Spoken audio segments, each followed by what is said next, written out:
శుక్రవారం 13/6/2025 Andhra Jyothi paper part 3.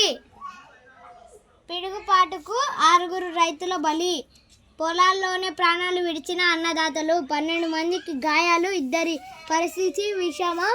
Adilabad జిల్లాలో వేర్వేరు ప్రాంతాలలో ఘటనలు. రాష్ట్రంలోని పలు ప్రాంతాల్లో భారీ వర్షాలు. హైదరాబాద్లోని షేరిలింగంపల్లిలో అధికంగా 14 సెంటీమీటర్ల వర్షపాతం నమోదు.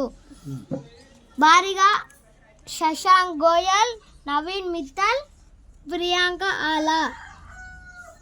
భారీగా ఐఏఎస్ల బదిలీలు. ఢిల్లీలోని తెలంగాణ భవన్ ఆర్సీసీగా శశాంక్ గోయల్, విద్యుత్ శాఖకు నవీన్ మిత్తల్, టీజీపీఎస్సీకి ప్రియాంక ఆలా. వెయిటింగ్లో ఉన్న శివశంకర్, చిట్టెం లక్ష్మికి పోస్టింగులు. సిపిఆర్ఓగా రిటైర్డ్ అధికారి మన్సూర్ నియామకం. మరో 3 నాన్ క్యాడర్ అధికారులకు బాధ్యతలు. మహిళలకు కోటా రెడీ. 2029 ఎన్నికల్లో 33% సీట్లు. లోక్సభ అసెంబ్లీలో అమలుకు కేంద్ర ప్రభుత్వ ప్రణాళిక. కొత్త జనాభా లెక్కల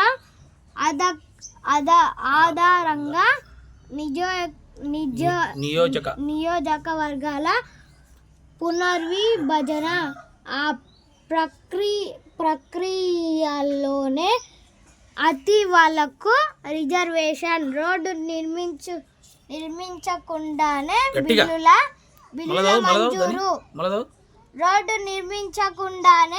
బిల్లుల మంజూరు. ఈఈని సస్పెండ్ చేసిన జీహెచ్ఎంసీ కమిషనర్. విధుల నుంచి అవుట్ సోర్సింగ్. ఏఈ తొలగింపు. ఐఏఎస్ సదన్ కార్పొరేటర్ ఫిర్యాదుతో విచారణ. బోగస్ బిల్లులకు నిధులిచ్చినట్లు తేలడంతో చర్యలు. ఇంతటితో అమెరికా ఆర్మీడే అతిథిగా పాక్ సైన్యాధిపతి మునీర్.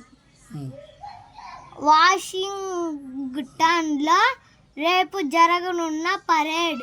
దౌత్యపరంగా భారత్కు ఎదురు దెబ్బ కాంగ్రెస్. ఇంతటితో వార్తలు సమాప్తం. నచ్చితే లైక్ చేయండి, షేర్ చేయండి, కామెంట్ చేయండి.